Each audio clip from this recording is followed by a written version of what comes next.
How's it going? Welcome back. It is Jonathan. Now, this video is sponsored by all of our members. So, to all of our members, I just want to say a huge, huge, huge thank you for continuing to support the channel every single month, whether it's the lower end, $2.99 a month, or the upper end for the forecast. You guys are forking out a lot. Now, the one thing you can always do is you can always jump over to the members.schoolofforecasting.com, create yourself an account, and if you ever wanted to, you can message me directly, okay? That's totally open to you, and all of our members have access to that. But with that aside, just want to say thank you again.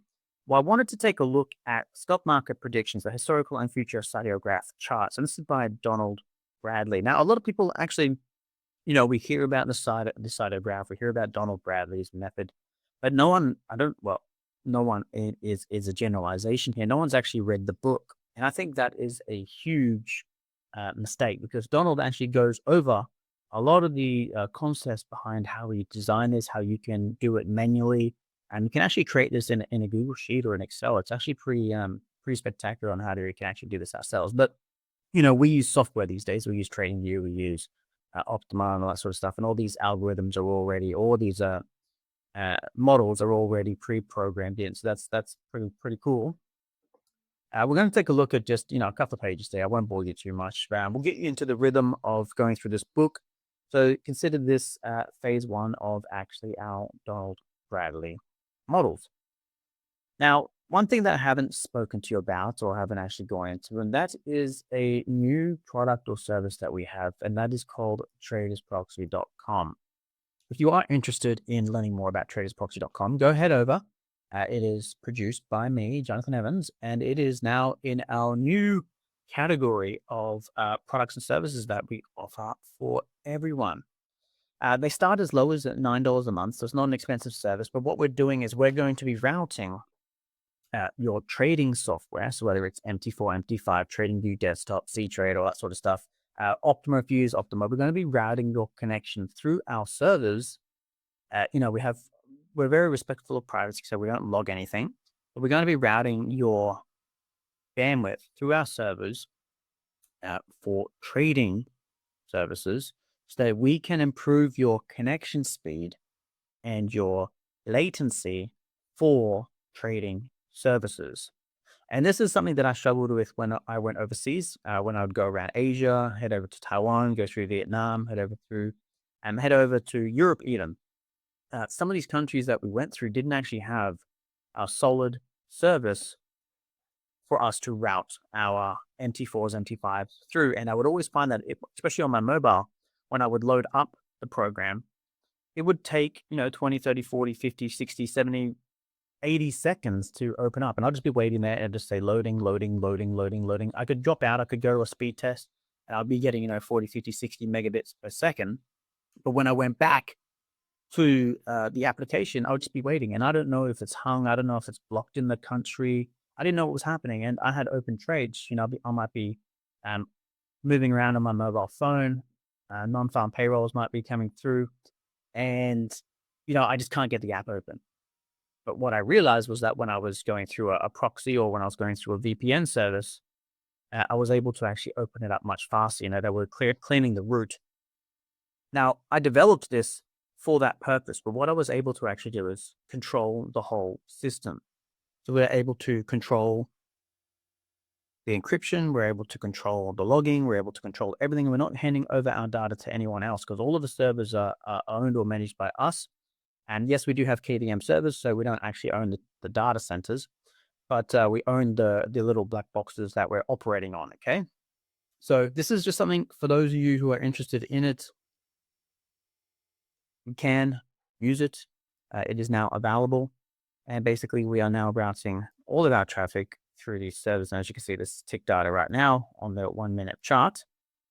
I mean, you can see that we're just getting the ticks through it. And that's running all through our servers now. So it's using your internet connection going through our servers. And in this instance, we're heading over to Sydney. And then from Sydney, we're heading straight to the data center. So we've actually cleaned that line. Okay. So I won't go into it anymore. I'm sure that I bored you enough, but it is now out and it is available. And consider that your public, I guess, invitation. So let's go back and let's take a look at what Donald Bradley had to say. And this book is old. Yeah, we're talking. I can't remember. I think it's the 1930s or 40s or something like that. It's really, really old. And a lot of the older information, I always say, is the best information. Okay, so we're not going to go through much. I might just do 3 or 4 pages, couple of paragraphs.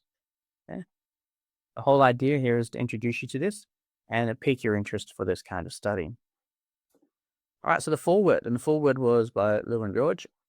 Although this text is not primarily intended to be a stock market forecast, yet by judicious operators, it is quite likely to become their most valued treasure for anticipating trends and changes which are due to mass mind activity.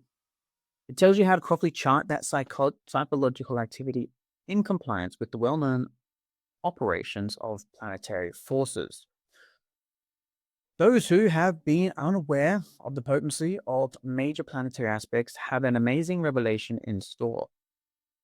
Read the last paragraph on page 40 and the second paragraph on page 42. Then see those things all graphed simply in figure 10 on page 43. Actually, what we might do is head straight here. There's a foreword is telling us to go here, so we might actually head straight to page 40, which appears to be its promises and limitations. So this is quite towards the end of it, and we'll take a look. It is not the intention to promote stock market activity, but rather to show and to prove the correspondence between planetary operations and market responses. This book does not, this book does that in a clear and startling manner. Sorry, I'm putting words where they don't belong.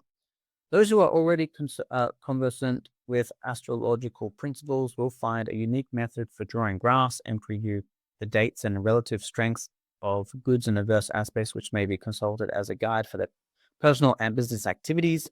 This book is a step forward in economic and personal research from an astrological standpoint, and as such, its importance cannot be overestimated.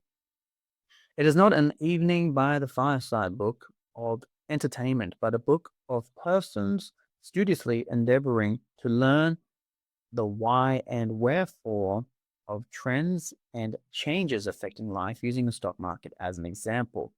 Every market operator and every student of horoscopy should find this text not only highly interesting, but extremely valuable for extending their fund of necessary knowledge.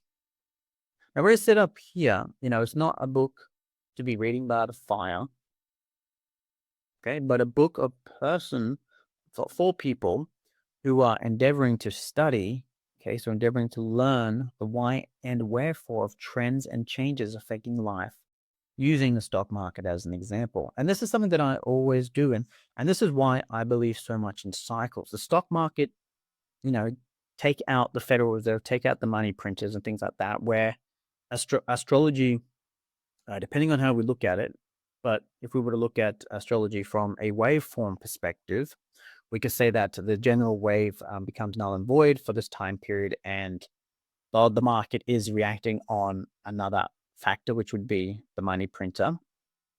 There's the other angle, which is why I'm circling around right now. The other angle is astrology will tell you that the money printer is going to turn on and off based on X, Y, and Z. So you can look at it two ways. The stock market basically tells us everything that we need to know in this because we can see the graph. It's like having your life mapped out on a piece of paper, where you're going to be sick, where you're going to, sickness would be the troughs in the stock market. And, it could be like making money or business success might be the peaks. With the stock market, we can see those peaks and troughs. And that's why it's such a spectacular place to learn about this. Let's head straight to page 40. And in the future, we'll actually go backwards and start from the start. So we're going to zoom down now, page 40. All right. Page 40 right here. So you said 40, 43, etc. Its promises and limitations. Had a speculator enjoyed possession of the 1946 Siderograph, he could have cleared out of the stock market in early June when stocks were at their highest points since 1929. He would have anticipated the market break, which bordered on panic in September of that year. He would have also known beforehand when he re-entered the market. Okay. On the Siderograph intended for prediction, he would have written sell on the graph where the potential reached its year highs with the first few days of within the first few days of June. Then looking ahead, he might have written buy in bold letters for mid-November. Let's take a look at this. I'm actually going to do it over here. So what year were we looking at? We're looking at 1946, and we're going to be looking at the US markets. Okay, so BJI, I'll use that. Head back to 1946. Let's scroll this back. Here it is, 1946. All right, I'm going to type on, I'm going to get the Bradley Siderograph put on. We'll bring it up. And basically what we're looking at here is, you can see we have the markets for the Siderograph, long-term trends going up and then down. Okay, so this long black line is the Siderograph going up and down. We can see that is in here too. Okay. We're going to plots. Long-term is blue. We're going to get rid of this one and this one. And this here is basically that graph right here. They're going up and then going down. And you can see just the stock market reaction at this point in time as well. So let's go ahead and change this. I always like to do this, make it larger. Okay. So you can see now the market's going up and then down. So you would have said sell, you would have said buy, you would have said buy over here, you would have said sell up here. And as the graph turned higher, would be in a buy and a sell and a buy down here. And you'd probably be looking to sell over here. And you can see just how this Siderograph functions in the stock market, okay? So you got the long terms, and then you got the industrial average, and he's plotted it out, basically using a moving average system here. So let's say, for example, we have a 20-period moving average. This would be the 20-period moving average in the dotted line or the dashed line, and then we have the long terms.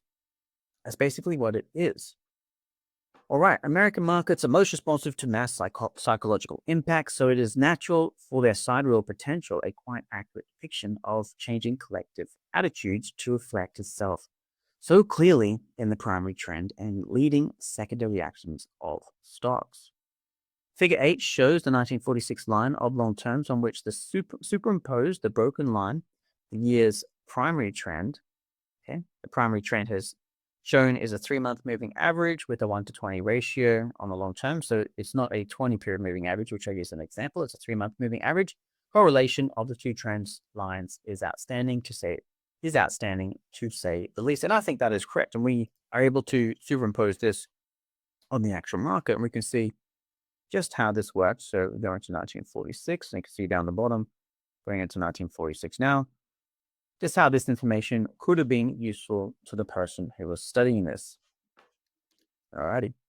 In keeping with the directions, the middle terms were computed separately. They're shown in Figure 9. Figure 10 is a Siderograph of the course of the Dow Jones Industrial Average in 1946 with the line of the sidereal potential. The line of P here shown is the combination of the long and middle terms after the long terms were multiplied by 5 to retain a degree of similarity found best fitting the lines. Okay, so he's going through some examples of the outcome of the math. Okay, but the math needs to be updated to the way that the markets move today. We will cover that in the future. Multiplication by 4 might have given a more lucid predictive picture of intermediate movements in particular, but in either case, the resemblance is amazing. Let's head back to the chart. I'm going to right-click here. I'm going to put on the terms, middle and declination. Okay, I'm going to explain now what you're looking at. So the green line is basically the average of everything. Okay, so it's the average of, let's go ahead and right-click again, the average of the long terms, the average of the midterms, and the average of the declination. The declination color is, I guess, the beige. Is that like a beigey color? It's more of a green, actually. The midterms is the red, and the long terms is the blue. Okay, so blue, red, yellow. And you can see now that they have different periods, okay? And they peak out at different times. They go into troughs at different times. And it's those crossovers, or not even just those crossovers, but also those peaks and troughs in the individual Siderograph that we can take a look at market direction. I'm going to only give you some examples right now, something for you touch on yourself, but I'm just going to use a date region. Okay, date region right in here. I'm going to mark off, some areas. I'm going to use this gliding phase of areas where different ones are peaking out and falling. Let's take a look at here. I'm not following the green one, by the way, so we're going to turn off the main one and make that white so we can't actually see it. I guess we can't make it white. Get rid of the transparency. That'll do it. Okay, so you can see up here, the red one and I'm going to change that color so I don't confuse it. Bear with me. Declination is going to be black. Okay, that's declination. Right, so the red one and the black one are kind of pointing down into this period and then moving higher. Now, this is a change of energy, okay? And we can see in this instance, we get this sell-off and here, we move forward, where this energy here is peaking out. We also get a peak in the market. Down here, where the blue one is troughing and turning around, we get this instance right in here. Okay, this red one over here, where it's kind of losing energy and then turning around. We can see that occurring up in this zone. Again, the peaks occurred up here. The red one found a low and then transitioned higher. Up here, it found a high, then transitioned lower. Down here in this zone, it's kind of transitioning lower to higher.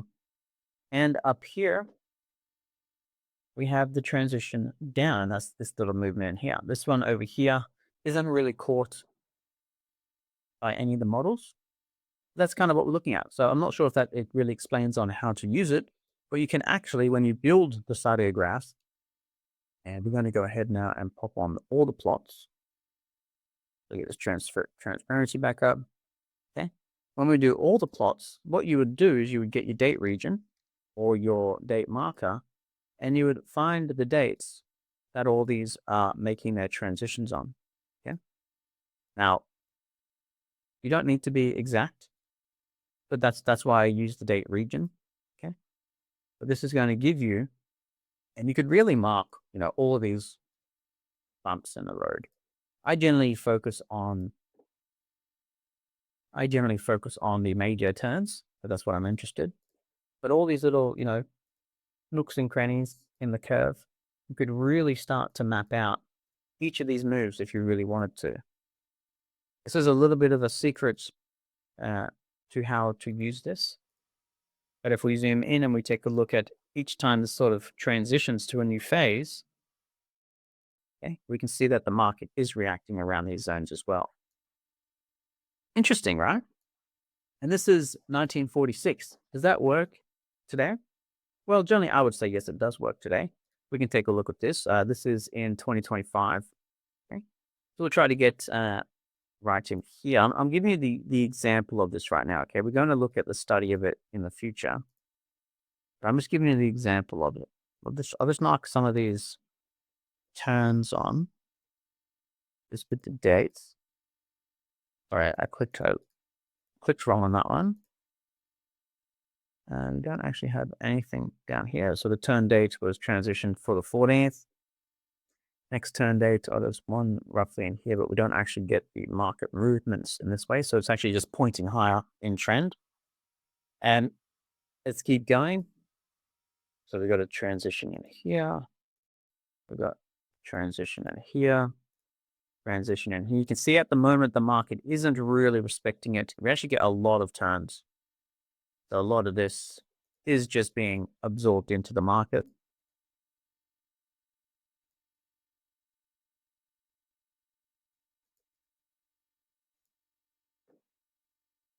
All right, excuse me while I just be silent. I'm just trying to map this out for you now.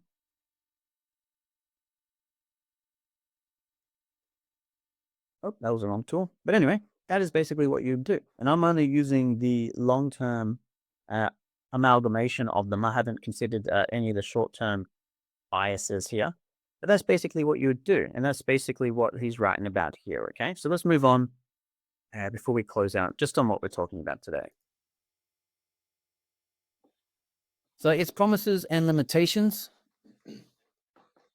We'll scroll down now. Okay.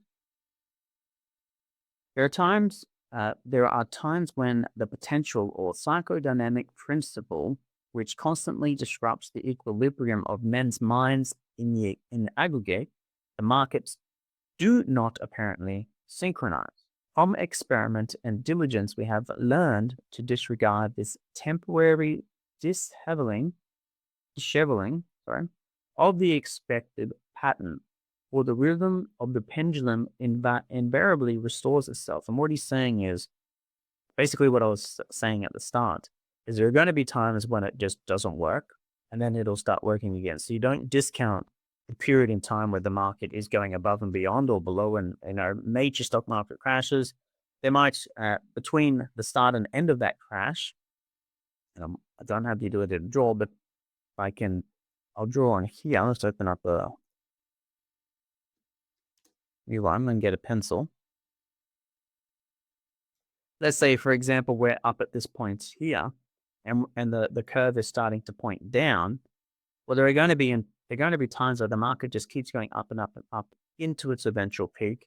Before then, it rolls over and sinks up again. And that's what I'm trying to say is this point up here is where we're going to find out that the market is actually moving above and beyond where its cyclical curve or mass market psychology is in a normal instance. Okay?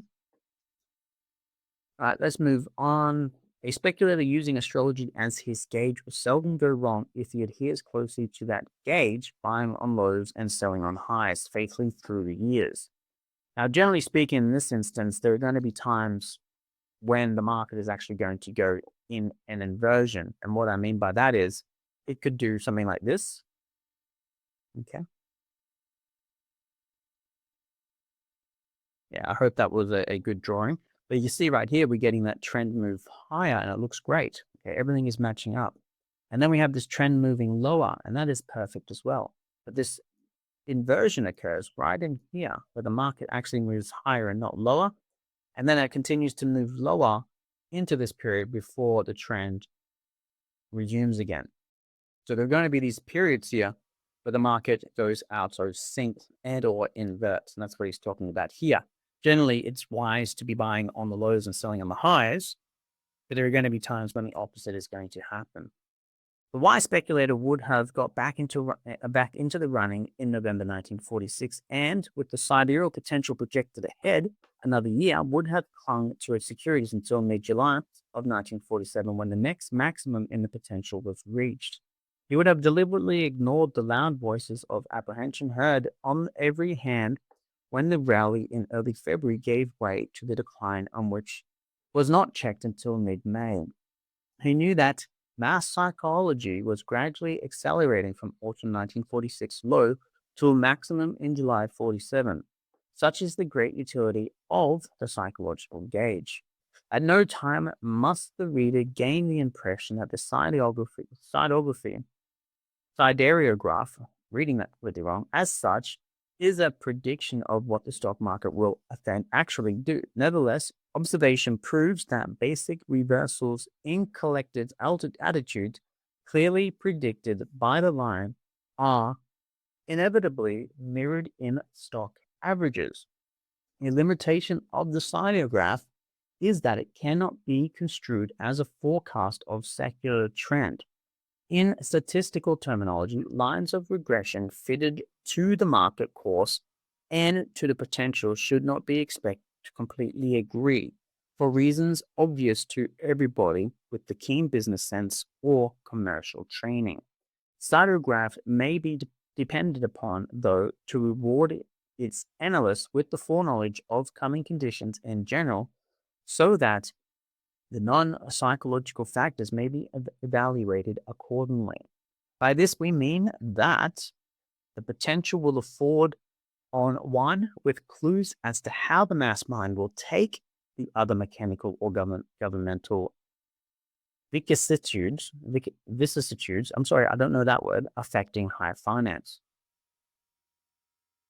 The siderograph may be thought as the principal symptom in a diagnosing current market circumstances and as a sounding board for prognosis concerning further development. Now he goes on and on and on. I'm actually going to cut this off here, but basically we're going to map this out to the potential 2026 trend. And this is not in any way anything that Gang was doing. This is purely what Bradley had figured out.